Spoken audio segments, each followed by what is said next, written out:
அதாவது நேற்று எங்களுடைய தலைவருக்கு விட்னஸ் சம்மன் போலாம்ல எங்களுடைய தலைவருக்கு விட்னஸ் சம்மன் வந்திருந்தது.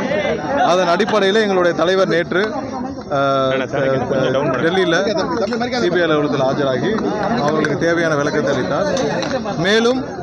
மேலும் இது தொடர்பாக அவர்கள் அதாவது இன்றும் இல்லை இந்த வாரம் பொங்கல் நிகழ்ச்சியும் இருக்குது. படம் ரிலீஸ் சம்பந்தமாகவும் எங்களுடைய தலைவருக்கு பல கூட்டங்கள் டிஸ்கஷன்ஸ் இருக்கிற காரணத்தினால நாங்களே வேறு ஒரு தேதிக்கு நாங்கள் வேண்டுமென்று கேட்டுக்கொண்டோம். அதன் அடிப்படையில் அடுத்த வாரம் ஏதாவது ஒரு தேதி எங்களுடைய தலைவரின் நேரத்தை பொறுத்து வேறொரு தேதியில் மீண்டும் ஒரு நாள் ஆஜராக்கி தேவையான விளக்கத்தை நாங்கள் இன்னும் கொஞ்சம் பெண்டிங் இருக்கிறதுனா நாங்கள் முடிக்கணும் கேட்டுக்கொண்டார்கள். ஸோ அதற்கு அடிப்படையில் தான் நாங்கள் அடுத்த வாரம், ஏன்னா இன்றைக்கி பல நிகழ்ச்சிகள் ஆல்ரெடி எங்களுடைய தலைவருக்கு பிளான் ஆகிருக்கனால அதனால் நாங்கள் அடுத்த வாரம் அது தொடர்பாக மீண்டும் கேட்டுக்கொண்டோம். அந்த தேதி முடிவான பிறகு கண்டிப்பாக அது தொடர்பாக தெரிவிப்போம். சார் வேறு ஏதாவது இல்லை இன்னும் நாங்கள் முடிவு செய்யவில்லை. நாங்கள் முடிவு செய்து எங்களுடைய தலைவரின் நேரத்தை கொடுத்து அது ஏதாவது ஒரு நாள், ஏன்னா தேர்தல் நேரம் இருக்கிறது, நிறைய கூட்டங்களும் நாங்கள் நிகழ்ச்சிகளும் ஆல்ரெடி நாங்கள் பிளான் பண்ணி வச்சுருக்கோம். ஸோ அதை நாங்கள் சொல்லியிருக்கிறோம். ஸோ அது தேதி நாங்கள் இன்னும் கன்ஃபார்ம் பண்ணுறோம்னு சொல்லியிருக்கோம்.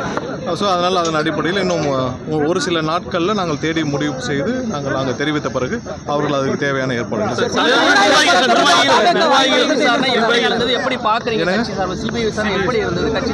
இல்லைங்க பாருங்க, எங்களுடைய தலைவருக்கு வந்தது விட்னஸ் சம்மன். எல்லாருக்கும் தெரியும். உள்ள நடந்த உள்ள என்ன நடந்ததுன்ற தெரிவிக்கிறது அது மாண்பாக இருக்காது. கரூர் சம்பவத்தை பொறுத்தவரை எல்லாருக்கும் நாங்கள் பல தடவை சொல்லிட்டோம். தமிழக மக்கள் எல்லாருக்கும் தெரியும் அங்கே என்ன நடந்துச்சுன்னு. ஒன்றில் ஒரு சிம்பிள் உதாரணம், 607 காவல்துறை காவலர்கள் அங்கே டிப்ளாய் பண்ணியிருந்தோம்னு சொல்லி சிஎம் சொல்லியிருந்தார். 607, அதாவது சும்மா குத்து மதிப்பால் 607 காவலர்கள் சட்டசபையில் சொல்லியிருந்தார். திரு டேவிட்சன் அவர்கள் 500 காவலர்னு சொல்லியிருந்தார். ஒரு சின்ன முரண்பாடு சொல்கிறேன், ஒரு சின்ன சாதாரண விஷயத்திலே எவ்வளவு முரண்பாடுகள் இந்த அரசியல் ஒவ்வொரு சட்டசபையில் சிஎம் சொன்னதுக்கும் திரு டேவிட்சன் அவர்கள் சொன்னதுக்கும். ஏன்னா அவசரப்பட்டு இவர்கள் பல விதத்தில் இந்த கேஸில் நிறைய தவறுகளை இந்த ஆரம்பத்தில் இந்த கரூர் இன்சிடென்ட் நடந்திருந்து அது நடப்பதற்கு காரணமாக இருந்ததும் பல விஷயங்கள் தமிழக அரசும் காவல்துறையும் செய்துள்ளது. அது சம்பந்தப்பட்ட எல்லா விஷயத்தையும் எங்களால் முடிந்தளவு நாங்கள் கொடுத்துருக்கிறோம்.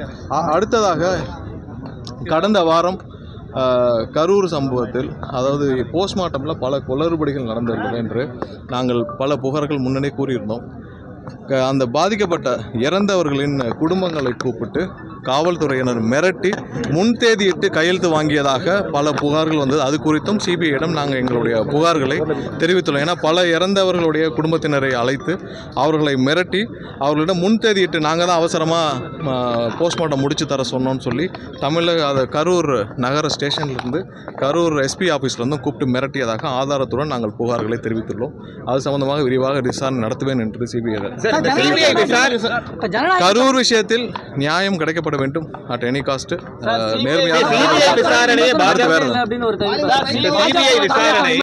கரூர் எஸ்பி ஆஃபீஸ்லேருந்து கூப்பிட்டு மிரட்டியதாக ஆதாரத்துடன் நாங்கள் புகார்களை தெரிவித்துள்ளோம்.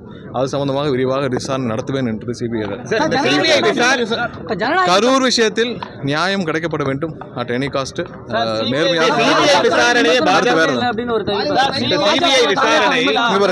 ஜனநாயகம் பொறுத்தவரை எங்களுடைய தலைவருடைய கடைசி படம் தமிழக மக்கள் அனைவரும், தமிழக மக்கள் ஒட்டுமொத்த திரைத்துறையினரும், இந்தியா மக்கள் முழுவதும் இதை பீஸ்ஃபுல்லாக எங்களுடைய தலைவருக்கு ஒரு நியாயமான ஒரு பீஸ்ஃபுல்லான ஒரு நல்ல படம், நல்ல ரிலீஸ் இருக்கணும்னு விரும்புகிறோம்.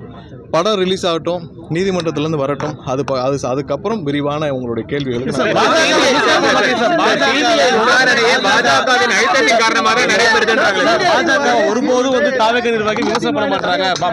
இங்க பாருங்க, எங்களுடைய தலைவருடைய கடைசி படம் அது.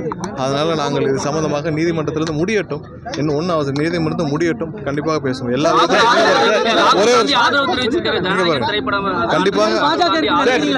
கண்டிப்பாக அதற்கு எல்லாத்துக்கும் யார் ஆதரவு தெரிவித்த அனைவருக்கும் நாங்களுடைய நன்றி தெரிவித்துக்கிறோம். இது எங்களுடைய தலைவருடைய சென்டிமெண்டலாக இது கடைசி படம். அது எல்லாருக்கும் நாங்கள் உணர்ச்சி பூர்வமாக அனைத்து எங்களோட தொண்டர்களும் சரி, தமிழக மக்களும் சரி, ஒட்டுமொத்த இந்திய மக்களும் காத்துட்டு இருக்கோம். அது பீஸ்ஃபுல்லாக முடியட்டும். அது ரிலீஸ் வந்து பீஸ்ஃபுல்லாக முடியட்டும். உயர்நீதிமன்றத்திலையும் உச்சநீதிமன்றத்திலையும் நாங்கள் அனைவரும் நல்ல ஒரு ரிசல்ட் வரும்னு காத்துட்டு இருக்கோம். அது வரட்டும். வந்த பிறகு இது சம்பந்தம் விரிவாக காங்கிரஸ் தலைவர் செல்வ பெருந்தகை வந்துட்டு சிபிஐ வந்துட்டு பிஜேபி